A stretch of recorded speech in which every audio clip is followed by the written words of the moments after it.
You ever have one of those days where everything seems normal, until suddenly your life flips upside down? Well, mine started like any other Saturday morning. I had my coffee, opened the garage, and there it was, my pride and joy, my 1969 classic Mustang, gleaming in the sunlight like it had just rolled off the assembly line. I'd spent years restoring her, every detail painstakingly perfected, every scratch polished away. That car wasn't just a car, it was my legacy. And then, it was gone.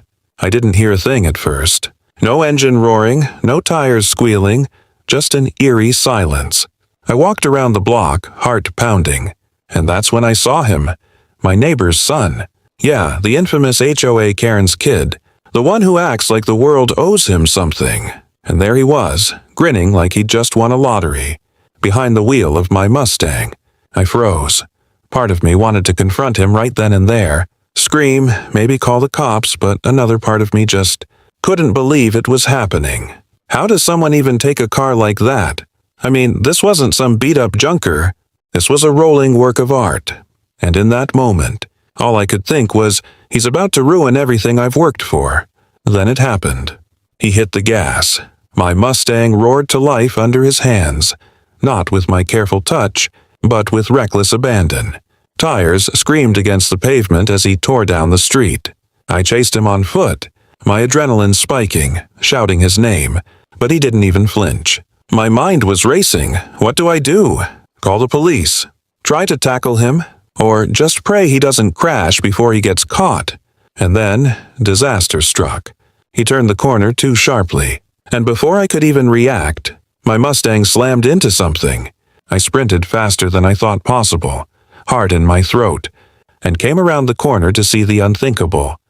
My Mustang had crashed straight into his mom's brand new BMW.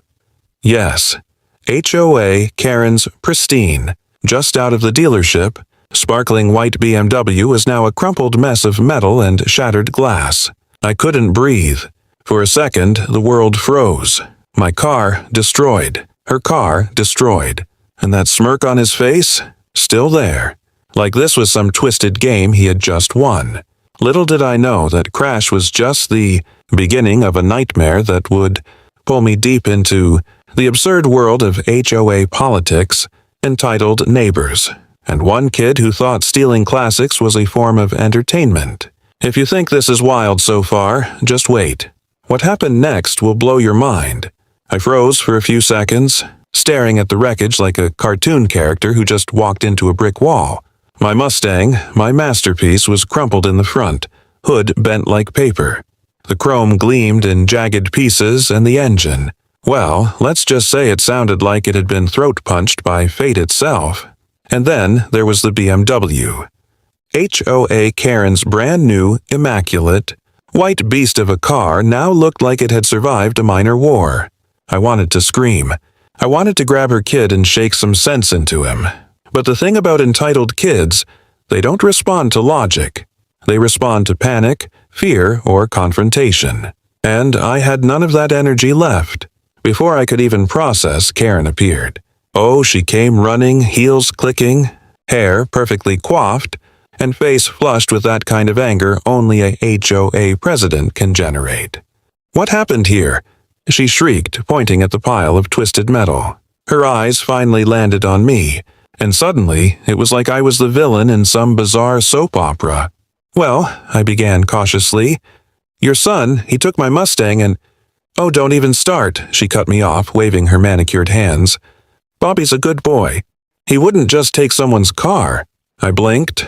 Did she just say what I thought she said? The kid had literally stolen my car in broad daylight, crashed it into hers, and her defense mechanism was denial? Bobby, of course, was smirking behind her, crossing his arms like he'd just won a trophy. "Relax, it's just a car," he said casually, like the world had no consequences. I wanted to throw something. I wanted to call the cops.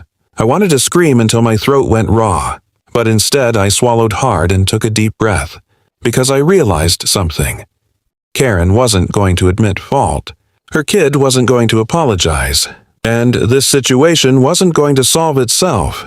So I did the only thing I could think of. I documented everything. Pictures of the crash, videos of Bobby taking off in my Mustang, notes about every word Karen said, every smirk her son made.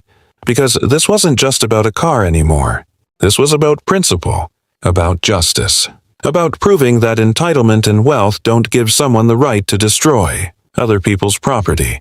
I called my insurance, explained the chaos, and waited. And as I hung up, I felt that familiar sting of frustration and a strange rush of determination. This wasn't over. Not even close. If anything, this was the beginning. Little did I know, the aftermath would drag me into confrontations I never imagined, schemes that made my head spin, and a neighborhood drama so wild it felt like a reality TV show. And through it all, my Mustang and my patience hung by a thread. You won't believe what happens next, because things escalate fast in the consequences. Let's just say nobody saw them coming. I thought the crash was the worst part. I really did. But I was wrong. Oh, so wrong. After the initial chaos, I tried to get a handle on the situation. My Mustang, crumpled, dented, and probably never the same again. Karen's BMW, insurance would cover it, sure, but good luck convincing her that her son was fully at fault. And then there was Bobby, that smug little menace who somehow made it all about him. It started with texts, endless, passive-aggressive HOA messages from Karen. We should settle this neighborly, and your Mustang. Well, accidents happen. My blood boiled every time I read one. Accidents? My car had literally been stolen. Crashed, and she called it an accident. So I decided to confront her. Knock on the door, face to face. I didn't need to escalate. I just needed answers. And maybe, just maybe, an apology. Karen opened the door, perfectly poised as if nothing had happened. Hair still flawless and eyes sharp as knives. "Oh, you're here," she said, voice sugar-sweet but dripping with menace.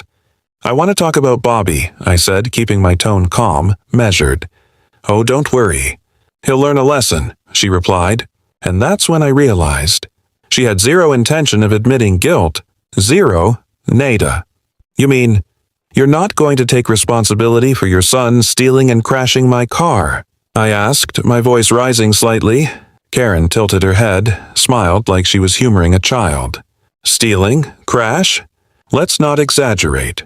Bobby's a spirited young man. Mistakes happen." That's when I felt it. The sheer absurdity of the world I'd just stepped into. This wasn't about cars anymore. This was about entitlement, about power, about a woman who could literally bend reality to fit her narrative. And me, I was just a regular guy with a dream car and a very bad sense of timing. Then it got worse. Bobby, of course, had picked up on the tension and decided to add fuel to the fire.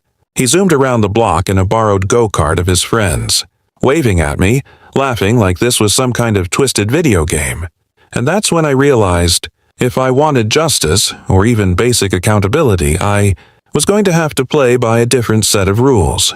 Rules that involved strategy, documentation, and patience. I started planning my moves like a chess game, because one wrong step could make things even messier. But the next move, that's when things spiraled completely out of control. The neighborhood got involved, rumors spread like wildfire, and before I knew it, everyone was watching. Everyone had an opinion, and through it all, my Mustang, the center of this entire storm, was sitting in a garage, waiting for me to fix it, or mourn it. You won't believe what Bobby does next. Trust me, it gets worse before it gets better. I thought I was prepared for everything. Bobby's recklessness, Karen's denial, the neighborhood gossip, but nothing could have readied me for what came next. It started innocently enough. I had spent hours documenting every detail, every scar on my Mustang, every photo of the BMW wreck, and even videos of Bobby's little joyrides. I had a plan. Present the evidence, involve insurance, and finally, get some justice. But Bobby had other ideas. It was a Friday afternoon. I was outside my house, tinkering with the Mustang, salvageable parts, a dent here, a broken headlight there, when I heard the engine roar before I saw it. And then, like a scene from a movie, Bobby came barreling down the street on a go-kart, towing my Mustang. Yes, towing it.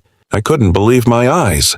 My car, the one I had spent years restoring was being dragged like a rag doll behind his toy vehicle. I screamed, I ran, I waved my arms.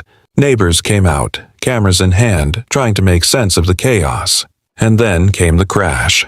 Bobby, in his infinite wisdom, turned sharply into the cul-de-sac and the Mustang, tore off the go-kart, sliding across the asphalt, slamming straight into the hydrant at the corner. Water exploded everywhere. Steam, twisted metal, and the unmistakable smell of burning rubber filled the air. And then Karen appeared. She came running, face pale, hands shaking, not from anger this time, but fear. Her BMW, which she had miraculously parked safely this time, was untouched. But she realized in that moment that her son had officially gone too far. Bobby, meanwhile, was laughing hysterically. And I was furious. But in that fury, I realized something. I couldn't control him. I couldn't control Karen. The Mustang was gone, at least for now. But I could control the story, the evidence, the way this neighborhood would remember what happened. Insurance claims were filed, reports submitted, and suddenly, HOA gossip became legendary. Karen had to answer to everyone. Bobby became infamous. And me, I became the guy who didn't back down, the guy who fought for his car, his pride, and his principle, even if it cost me my sanity. In the end, the Mustang was totaled.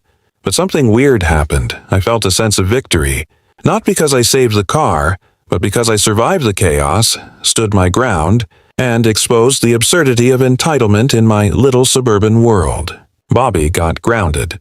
Sort of. Karen learned a lesson. Vaguely. And I walked away with stories that no one would ever believe. But everyone would remember. Sometimes the most expensive lessons come with the craziest stories. And trust me, this one is worth every dent, every scratch, and every headache.